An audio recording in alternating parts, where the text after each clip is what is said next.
عزیزان گرامی اوقات، میں چاہتا ہوں جہاں پر آ کر ہم رکے تھے وہیں سے ہم پھر آگے بڑھتے ہیں۔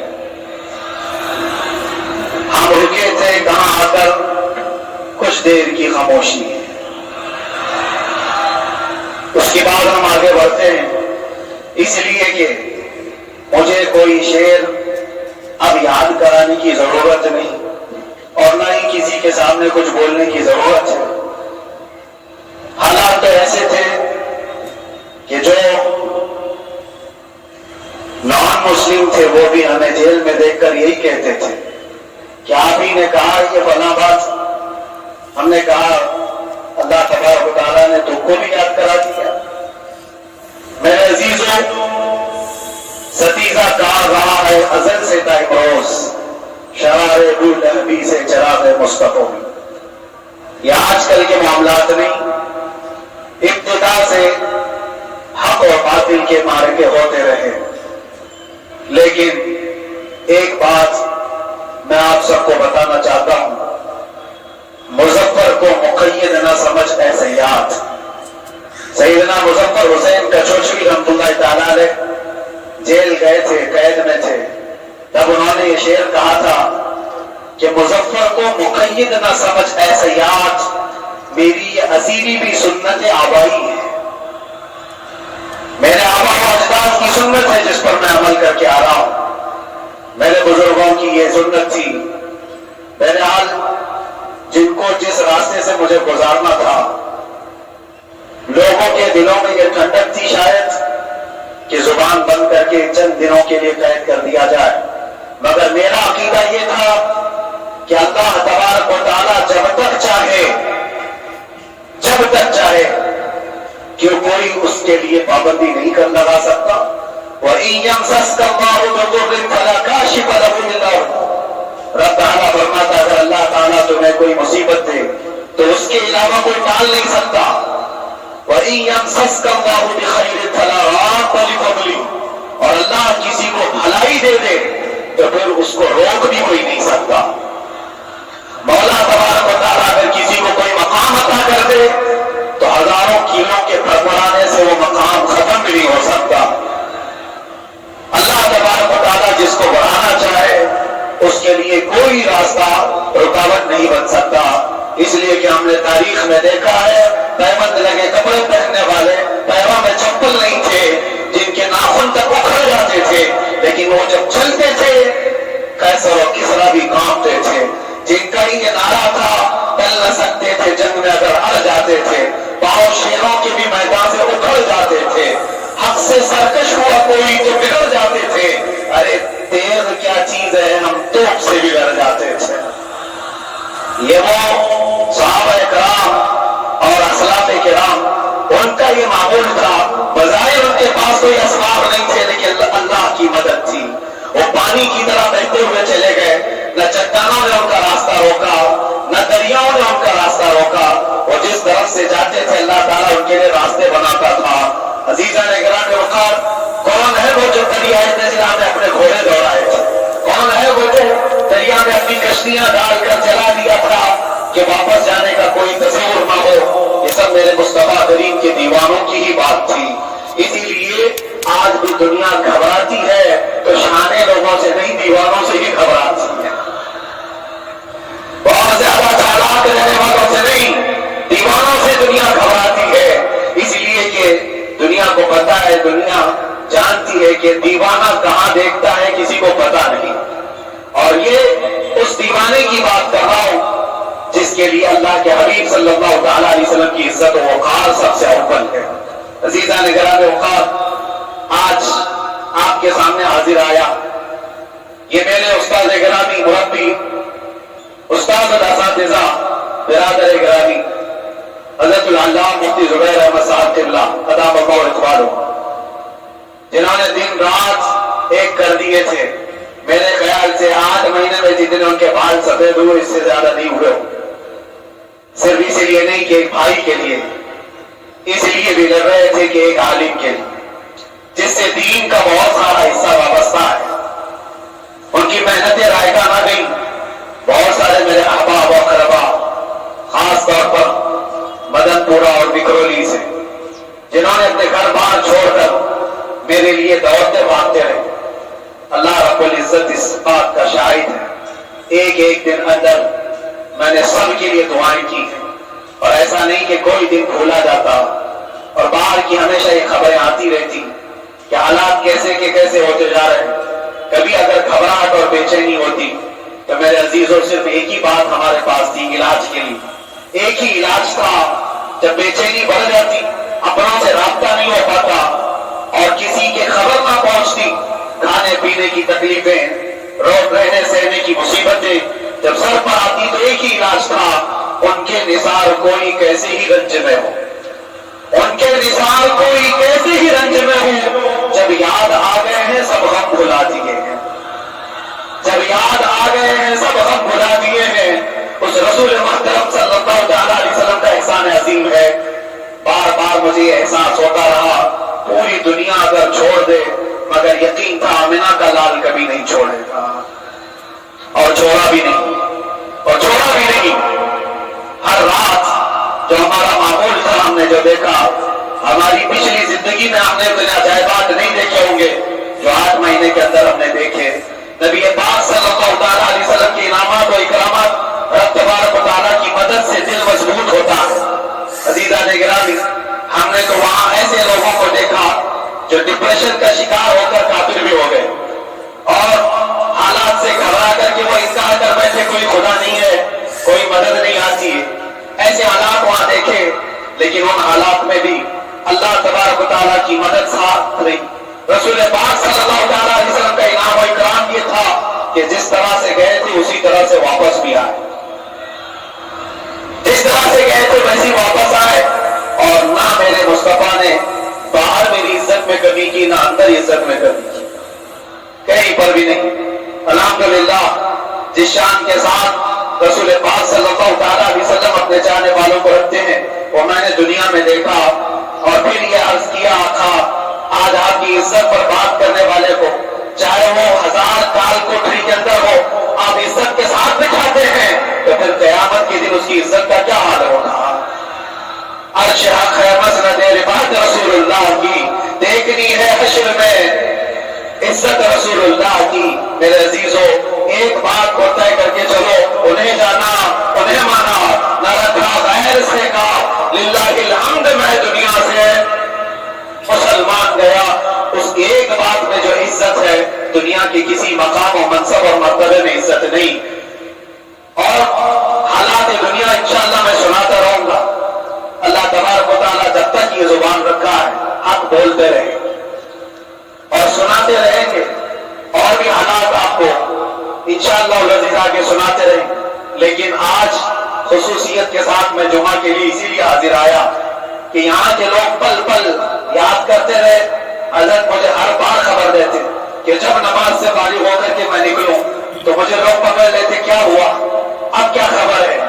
تو جس قدر آپ کی بے چینی تھی، بے قراری تھی، میرے عزیزوں مجھے بھی ملنے کی بے چینی اور بے قراری تھی، لیکن یہ ایک سٹیج تھا جس سے گزارا گیا ہے، ایک مقام تھا جس سے گزارا گیا۔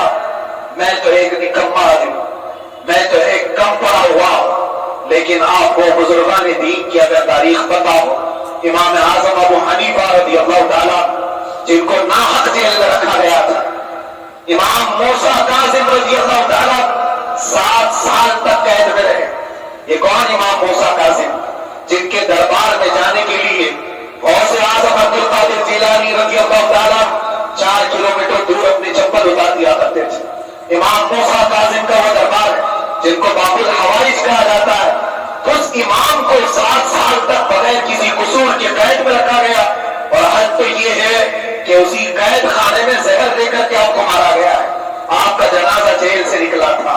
امام احمد بن حنبل جن کو 5 لاکھ حدیثیں یاد ہیں نبی پاک صلی اللہ علیہ وسلم کی، بغداد کے سر بازار آپ کو ننگی پیٹھ پر گولے مارے گئے۔ آپ کو اندازہ ہے بزرگان دین کی ایک لمبی فہرست ہے۔ جب میں وہاں گیا تھا تو ایک بزرگ کی بڑی یاد آئی، وہ تھے حضرت مجدد الفسانی رضی اللہ تعالیٰ۔ اکبر جیسے ڈکٹیٹر کے سامنے، اس زمانے کے سب سے بڑے ڈکٹیٹر بادشاہ کے سامنے آپ نے حق بات کا اعلان کیا تھا. مجدد اہل ثانی رحمۃ اللہ تعالی علیہ نے فرمایا تھا کہ اسلام نام سے جو دین ہوگا وہ محمد عربی کا لایا ہوا بھی دین ہوگا, کسی اور بادشاہ کا بنایا ہوا نہیں ہوگا. اس بات پر آپ کو قید میں ڈالا گیا تھا, 8 سال تک قید میں رکھا گیا. 8 سال میں بادشاہ مر بھی گیا, بیٹا بادشاہ بنا, لیکن کسی نے آ کر جہانگیر کے سامنے یہ بات رکھی کہ آپ کے باپ نے جس مولانا کو قید میں ڈالا تھا گوالیار کی جیل میں, 8 سال میں جیل کا نقشہ بدلا ہوا ہے. تو بادشاہ نے پوچھا ہوا کیا ہے؟ کہا کہ اس مولانا نے 8 سال میں تقریباً 700 قیدیوں کو عالم بنا دیا ہے. درس حدیث, درس تفسیر, قرآن کا علم, نماز جماعتوں سے وہاں اس طرح ادا ہوتی ہے جیسے لگتا ہے گنبد خضرا کی چھاؤں میں ہے. رب تبارک و تعالیٰ کا احسان عظیم تھا. ان 8 مہینوں میں بحمدہ تعالیٰ میں نے اپنی لائف میں کبھی اتنی امامت نہیں کی تھی جتنی وہاں امامت کی ہے. اس لیے یہ پابندی نہیں ہو پاتی. جب امام رہا مسجد میں چھٹیاں ہوا کرتی تھی ادھر ادھر آنا جانا, لیکن وہاں پر کبھی کسی نماز میں چھٹی نہیں ہوئی. اور امامت اللہ تبارک و تعالیٰ کو جہاں لینا ہے وہاں لیتا ہے. اور مجھے اس بات کا تھوڑا قلق تھا. 24 سال سے میں تراویح سنا رہا تھا. 24 تراویح ہو چکی تھی. رمضان المبارک کا 24 گزر چکے تھے. 25واں سال تھا. ظالموں نے مجھے رمضان سے پہلے اندر کر دیا. بار بار یہ خواہش ہوتی تھی کہ میری تراویح چھوٹنے نہ پائے. 25ویں تراویح ہے, 25ویں محراب ہے, لیکن رب تبارک و تعالیٰ کا احسان, اندر موجود سارے مسلمانوں نے مطالبہ کیا کہ ہم یہاں جماعت سے تراویح قائم کریں گے. اور اب تک لوگ الم تر کیف والی تراویح کبھی کبھار پڑھ لیا کرتے, لیکن سارے لوگوں نے مل کر کے اتفاقاً کہا کہ ہم پورا قرآن آپ سے سننا چاہتے ہیں. کیسے کیسے قیدی تھے, کیسے کیسے کرائم والے تھے. میں نے کہا آج میں ایک دن پڑھاتا ہوں, ایک پارہ پڑھوں گا, آپ کو اگر لگے تو بتا دینا بھاری پڑ جائے, کیونکہ لوگ سارے کرمنل ہیں اور کئی طرح کے جرائم کیے ہوئے لوگ.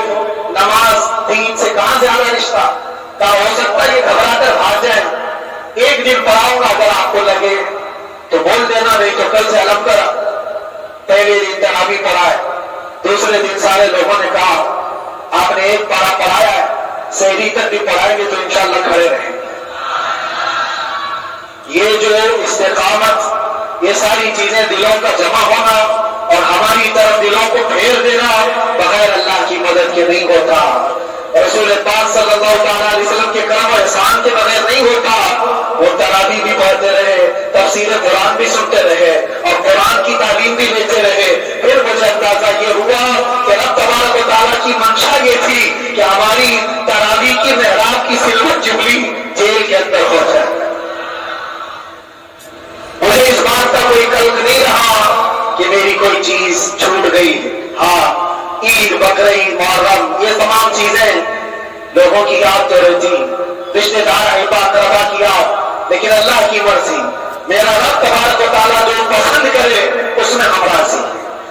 اگر مولا یہ چاہتا ہے کہ میں تنہا پڑھوں تو اس کی رضا میں ہم راضی. اگر وہ چاہتا ہے کہ مجمع ہزاروں میں ہم نماز ادا کریں تو اس کی مرضی پر ہم قائم ہیں. عزیزان گرامی وقار, صبر اور سکون کے ساتھ جو حالات گزرے اس میں سب سے بڑا کردار آپ سب کی دعاؤں کا ہے. سب کی دعاؤں کا. مشائخ, سارے پیران نظام, تمام سلاسل کے اور ہر مسجد کے امام اپنے محراب اور منبر سے جو دعا کرتے رہے, یہ سارا ذخیرہ میرے لیے اتنا بڑا ہے جس کو میں بیان نہیں کر سکتا. ہر ایک کی جانب سے دعائیں, عورتوں بچوں کی طرف سے منتیں, روزے, نہ جانے کیا کیا کر لیا. پھر مجھے اندازہ ہوا کہ صرف اپنے آرام اور اپنے راحت کے لیے بھربھرانے سے کچھ نہیں ہوگا. رب تبارک و تعالیٰ یہ چاہتا ہے کہ پوری امت مل کر کے اس فقیر کے لیے دعا کرے, اور اللہ تعالیٰ کو جب تک منظور تھا تمہاری دعائیں ہوتی رہی. بعض لوگوں کو یہ خیال بھی آیا, کچھ میرے احبا کربا رشتے داروں نے بھی کہا اتنی ساری دعائیں ہوئی, قبول کیوں نہیں ہوتی؟ ایک بات یاد رکھو, پوری دنیا مل کر کھڑے ہو کر دعا کرے. اللہ کی قدرت پر کوئی کام کرنا واجب نہیں ہے, اللہ پر کوئی چیز واجب نہیں ہے. اگر وہ اپنے فضل سے عطا کر دے تو یہ اس کا احسان ہے، اس کا احسان ہے۔ اب چاہے وہ سال بھر میں قبول کرے کہ 5 سال میں قبول کرے، ایک بات یاد آتی ہے میرے عزیزوں، ہماری قید تو 8 مہینے کی ہوگی، ان بزرگان دین کی قید 8 سال 7 سال۔ امام محمد بن حسن عسکری 20 سال تک قید میں رہے، 20 سال تک اندر سلاخوں کے پیچھے بند رکھا گیا۔ یہ اہل بیت اطہار ہیں، ائمہ اعظام ہیں، ان کی تکلیفیں دیکھ کر پھر ہماری تکلیف چھوٹی لگتی، اور پھر نبی پاک صلی اللہ تعالیٰ علیہ وسلم کی یاد آتی۔ صرف اس بات کا ہمیں فخر تھا کہ تم نے کبھی چوری کے الزام میں تو نہیں گرفتار کیا، کسی گھناؤنے الزام میں تو نہیں گرفتار کیا۔ ہاں اگر کسی بات پر گرفتار کیا ہے تو ان سے پوچھو تو اب یہ بولنے میں بھی شرم کرتے ہیں۔ مولانا کو کیوں گرفتار کیا ہے، مولانا کو کیوں اندر رکھا ہے، شرم آتی ہے بولنے، کیونکہ انہوں نے کچھ ایسا بولا تھا جس کو بولنے میں شرم آتی۔ کیا بولا تھا میرے عزیزوں، یہ ایک الگ کہانی ہے، ابھی میں اس پر کچھ گفتگو نہیں کرتا، اس لیے کہ ہر ایک کو یاد ہو چکی ہے، ہر ایک کو یاد ہے، میں اس کہانی کی طرف نہیں جاتا، لیکن اتنا مجھے آج اس ملک میں رہتے ہوئے احساس ہے کہ ابھی بھی انصاف ختم نہیں ہوا ہے۔ انصاف پوری طرح ختم ہو جائے تو اللہ کا عذاب آ جائے گا، اللہ کا عذاب آ جائے گا۔ چند لوگ نا انصافی کر سکتے ہیں، لیکن پوری کی پورے روز زمین پر رہنے والے انسان نا انصافی کرے، ایسا نہیں ہوتا۔ ہمارے حق میں سپریم کی طرف سے جو انصاف آیا ہے، ہمارے دل میں اس قدر جگہ ہے آج، اور اس قدر احساس ہے کہ ہمیں یہ اندازہ آج بھی ہوتا ہے کہ چاہے کچھ بھی ہو جائے لیکن انصاف پوری طرح سے مر نہیں سکتا، انصاف پوری طرح سے مر نہیں سکتا۔ یہ ہمارا ملک عزیز ہندوستان کسی خاص آدمی کے ٹھیکیداری میں نہیں ہے، سبھی کا خون شامل ہے یہاں کی مٹی، کسی کے باپ کا ہندوستان تھوڑی ہے، ہمارا بھی ہے، آپ کا بھی ہے، سب کا بھی ہے۔ اور میرے عزیزوں پتہ نہیں، یہ بھی شاید راجندر علی صاحب کا شعر ہے، اور اس سے پہلے بھی کچھ بولا تھا، وہ بھی ان کا ہی تھا، تو بےعزتی ہوا کرتا ہے۔ اللہ تبارک و تعالیٰ آپ سب پر فضل فرمائے، کرم فرمائے۔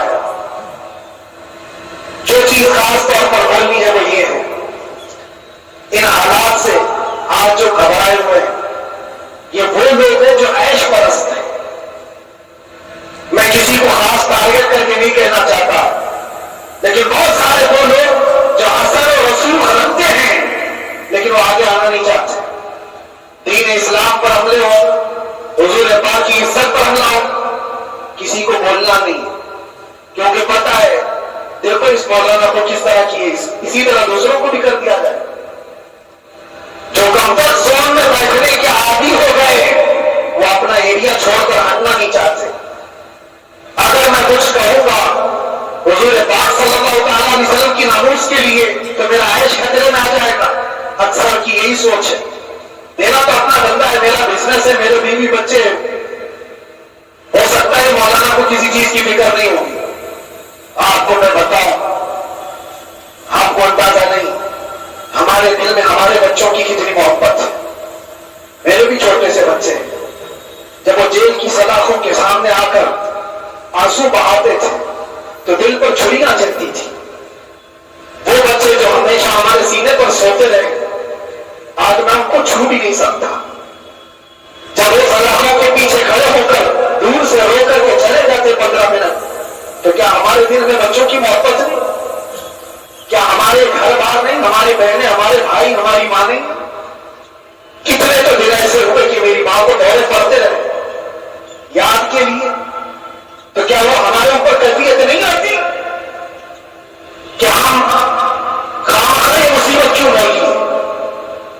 میری بیٹی تو جھگڑا کرتی اس بات کو کہ کیوں آپ اکیلے ہو، بہت سارے لوگ ہیں سب کا خیال کرتے ہوئے، لیکن میرے عزیزوں یہ ان کی اپنی محبت ہے، سارا ایک پریوار، اور اس سے زیادہ میرے شاگردوں کی ایک دنیا ہے۔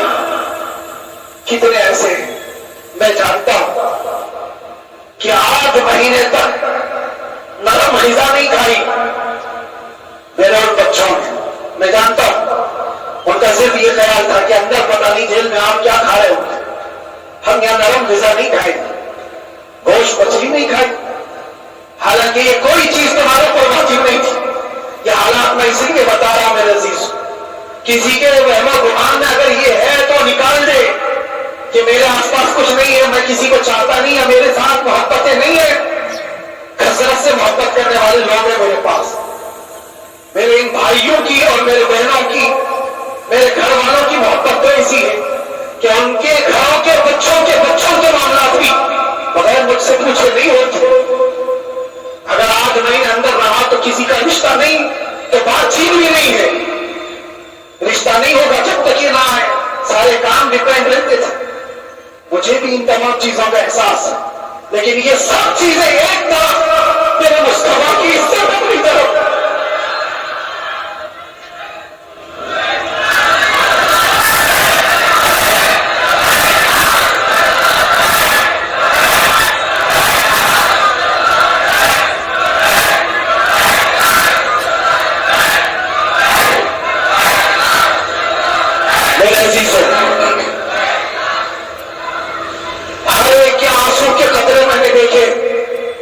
بھائیوں کے، بہنوں کے میرے پاس ملنے کے لیے میرے جو شاگرد آتے ان کے، یہ اکثر جب جیل کی دیوار پر آ کر کھڑے ہوتے، ان کی آنکھیں لال، یہ آنسو بہاتے 15 منٹ ملاقات کر کے چلے جاتے۔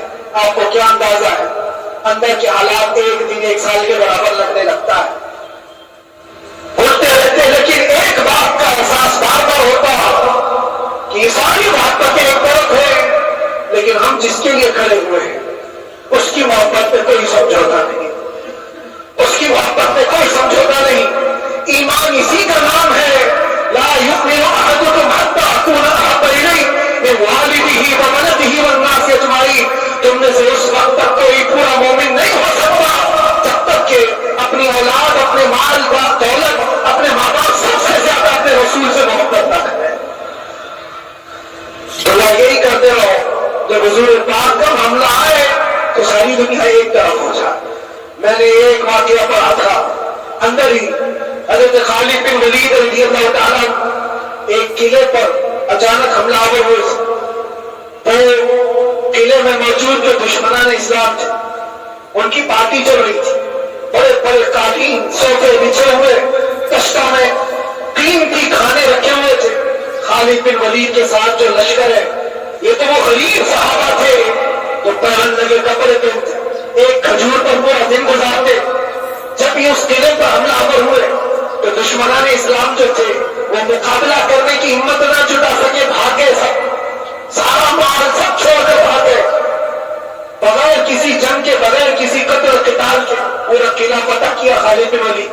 اور سنو، جو صحابہ تھے وہ مال غنیمت جمع کر رہے تھے، کیونکہ یہ عرب کے لوگ ایسے مہنگے قالین نہیں دیکھے تھے، ایسے مہنگے صوفے، اتنی قیمتی غذائیں انہوں نے دیکھی نہیں تھی۔ سب جمع کرنے لگے، سب جمع کرنے لگے۔ خالد بن ولید نے کہا، خبردار، آپ مت لگانا، سب ہٹ جاؤ۔ سب ہٹ گئے، چند صحابہ کو بلائے، سب جمع کرو، اس کو آگ لگا دو۔ پورا مال غنیمت جو تھا آگ لگا دیا۔ تو جو صحابہ تھے کہنے لگے، کیا یہ اچھا ہوتا ہے یہ سب میں آپ تقسیم کر دیتے؟ یہ بہت قیمتی چیزیں ہیں، عرب میں ہم لے جاتے تو یہ بہت مہنگی چیزیں۔ خالد بن ولید نے کیا کہا جانتے؟ کہا، اگر تم کو بھی ان تمام چیزوں کی عادت لگ جائے تو تم بھی ویسے بھاگو گے جیسے یہ بھاگے۔ یہ آج جو ہمارا مقابلہ کرنے کی طاقت نہ لا سکے اور بھاگ گئے، اس کی وجہ یہ ہے کہ وہ عیش پرست ہے، عیاشی ان کے اندر تھی جس کی وجہ سے کھڑے نہ ہو سکے۔ اور جب یہ عیاشی آئے گی تم کھڑے نہیں ہو سکو گے، کھڑے نہیں ہو سکو گے۔ آج میں یہی بات دہرانا چاہتا ہوں، جو بڑے بڑے چہرے لے کر میں چلتے ہوں وہ سیاسی اثر و رسوخ رکھنے والے کمفرٹ زون میں رہنا چاہتے ہیں۔ میں چند لوگوں کو چھوڑ کر کے اکثر کا حال یہ سوچتے ہیں کہ ہمارے اس دائرے سے نکلیں گے تو ہمارا عیش خطرے میں آ جائے گا، گھر بار خطرے میں آ جائے گا، یہ دنیا دنیا کی محبت انسان کو بزدل بناتی ہے، بزدل بناتی ہے۔ اس لیے میرے عزیزوں، آپ جب کبھی یہ بات آئے، ایک طرف میرا پورا خاندان، ایک طرف میرا عیش کی زندگی اور ایک طرف رسول پاک کی عزت کا معاملہ، تو آپ مجھے بتاؤ آپ کس بات کا فیصلہ لیں گے؟ اسی بات کا فیصلہ لینا ہوگا نبی پاک صلی اللہ تعالی علیہ وسلم کی عزت کی خاطر تمہیں اس بات کا فیصلہ لینا ہوگا اپنا سب کچھ گنبد خضرا کل بھی تھا، میرے نبی سے میرا رشتہ کل بھی تھا، اور بتلا دو گستاخ نبی کو غیرت سنی زندہ ہے، ان پہ مر مٹنے کا جذبہ کل بھی تھا، بس یہ جذبہ باقی رہے۔ ہم کسی کو لڑنے کے لیے، مرنے کے لیے، مارنے کے لیے میدانوں میں اتارنے کی بات نہیں کرتے۔ میں اکثر اپنی تقریروں میں کہا کرتا ہوں، یا آپ سے پہلے بھی کیا، اگرچہ میری تقریروں کو ڈائیورٹ کیا جاتا ہے، آج بھی بہت لوگ ہوں گے، بلکہ آج مدن پورہ کا یہ پہلا جمعہ ہے، مجھے اندازہ ہے پورا ہندوستان نہیں باہر بھی سب کی نظریں اس بار ہے کہ آنے کے بعد یہ کیا بولتا ہے، آنے کے بعد یہ کیا بولتا ہے۔ سو اسی انتظار میں میں سب کو ایک ہی میسج دوں گا، آنے کے بعد وہی بولے گا جو پہلے بولتا تھا۔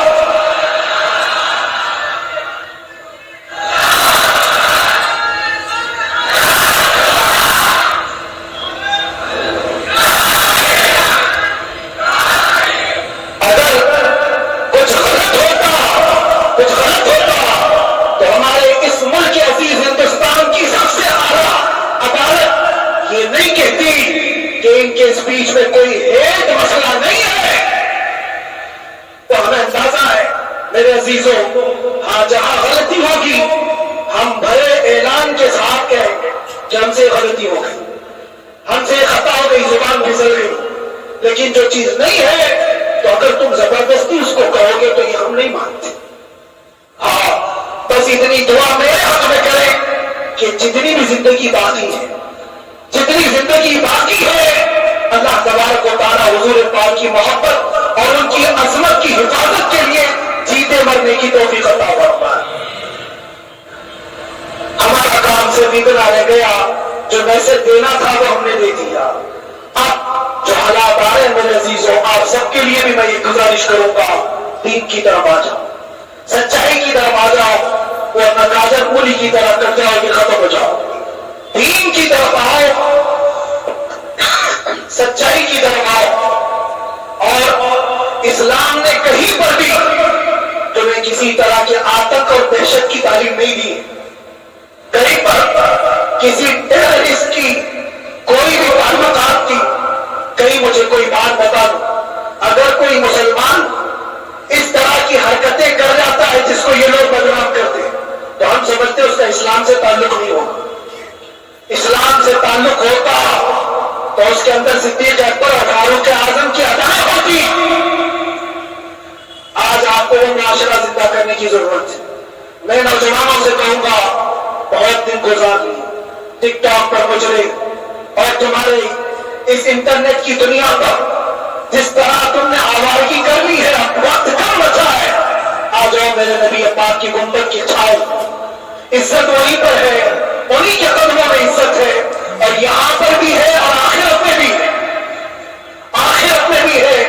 بس اس عزت کے لیے آپ سب سے میں گزارش کروں گا، سچائی کی طرف واپس آ جاؤ، سچائی کی طرف واپس آ جاؤ۔ جو تمہاری نمازیں باقی ہے اس کو پوری کر لو، اس سے پہلے کہ دنیا تم پر نماز پڑھ رہے، اس سے پہلے کہ تمہارے جنازے کی نماز پڑھی جائے، اپنی نمازیں کمپلیٹ کر لو، اور علماء ذوی احترام کا ادب و احترام اپنے اندر رکھو۔ صرف اس بات کے لیے آپ کو میں احساس دلانا چاہتا ہوں کہ مجھے جس راستے سے گزارا گیا، جتنے دن قید و بند کی صحبتیں گزاری گئی، یہ صرف یہ میسج دینا تھا کہ پھر اس مولانا کا یہ ہو سکتا ہے تو چھوٹے چھوٹوں کی کیا کر دیں گے، ایسا اگرچہ آ جائے موقع تب بھی گھبرانے کی ضرورت تھی۔ آپ کو پتا ہے اس ملک عزیز ہندوستان کی آزادی میں 30,000 علماء کو پھانسیوں پر لٹکایا گیا، انگریزوں نے 30,000 علماء کو کشمیر سے لے کر دلی تک ہر درخت پر ایک آدمی ان کی لاش لٹکتی تھی. انہوں نے قربانیاں دی ہیں, قربانیاں بزرگان دین کے علماء ذوی احترام کی ہوئی ہے. یہ اور بات ہے کہ اس جنریشن نے آج ہم کو دیکھا تو ان کو بہت بڑا لگتا ہے. ان کو بہت بڑی بات نہیں تھی, بہت بڑی بات نہیں تھی. اس پروسیس سے بہت سارے علماء کو گزارا گیا ہے. سرکار مجاہد ملت رحمۃ اللہ تعالی علیہ ایمرجنسی کے زمانے میں 18 مہینے تک قید میں ہوا ہے. 18 مہینے تک ایمرجنسی, وہ بھی ڈکٹیٹر کا زمانہ تھا. اس زمانے میں بھی آپ اندر ہے, لیکن باہر آنے کے بعد نہ آپ کے مشن میں کوئی کمی آئی, نہ آپ کی زبان میں کوئی لکنت آئی. اللہ والے جو ہے وہ اللہ کی رضا کی طرف اور رسول پاک کی رضا کی طرف ہوتے ہیں. ہم سب بھی اس مشن کو آج یہاں سے زندہ کرتے ہیں. جہاں سے ہم چھوڑے تھے وہیں سے آگے بڑھتے, جہاں سے ہم چھوڑے تھے وہیں سے ہم آگے بڑھتے ہیں. کسی کو اگر کچھ برا لگتا ہے تو وہ اس کے سمجھ کا قصور ہے, اس کے فہم کا قصور ہے. ہم نے کسی کو ٹارگٹ کر کے کبھی کہا نہیں, بلکہ یہ تو کامن بات ہے, ایک تو کامن کہی جانے والی بات ہے. فخر سے اگر کوئی آدمی اپنے گھر میں کہے کیا بات ہے مولانا آج صبح سے تمہارے گھر میں کچھ ہلچل نہیں ہے, کچھ ہلچل نہیں ہے, ہو سکتا ہے تمہارے گھر میں کوئی نہ ہو, تم اکیلے رہتے ہو, بیوی کہیں گئی ہے, ماں کہیں گئی ہے, گھر میں کوئی بنانے والا نہیں ہو, گھر میں خاموشی ہے, تو تم اگر اس کو جواب دے دو کہ کچھ دیر کی خاموشی ہے, سامنے آ جائے گی, کچھ دیر کی خاموشی ہے, سامنے آ جائے گی, تو کیا گناہ کیا, کیا گناہ کیا؟ اس کے حالات پر وہ بول رہا ہے, اس کے گھر میں خاموشی ہے اس لیے بول رہا ہے. ہم نے بھی اسی لیے کہا کچھ دیر کی خاموشی, اس لیے کہ ہم جانتے ہیں اسلام وہ نہیں ہے جو یہاں دکھ رہا ہے آج. اسلام تو وہ تھا جو صدیق اکبر کے زمانے کا, اسلام تو وہ تھا جو فاروق اعظم کا تھا, اسلام تو وہ تھا جو عثمان غنی اور حیدر کرار کا تھا. تو وہ جو ہلچل تھی وہ خاموش ہے. صلاح الدین ایوبی کا دور تھا, وہ اسلام کی ہلچل تھی. تو میرا گھر آج خاموش ہے, اس لیے تو میں پکڑ کر کے رب اس میں کی خاموشی ہے, اور ہمیں اپنے رب سے یقین ہے کہ خاموشی ایک شام ٹوٹے گی, کوئی صلاح الدین آئے گا. اور اللہ تبارک و تعالی ہم سب کے اس عزم اور حوصلے کو زندہ رکھے, اور آپ سب کی محبتوں کو سدا سلامت رکھے, اور میرے آقا صلی اللہ تعالی علیہ وسلم کے قدموں پر مر مٹنے کی ہمیں توفیق عطا فرمائے. وآخر دعوانا الحمدللہ رب العالمین. لبیک یا رسول اللہ.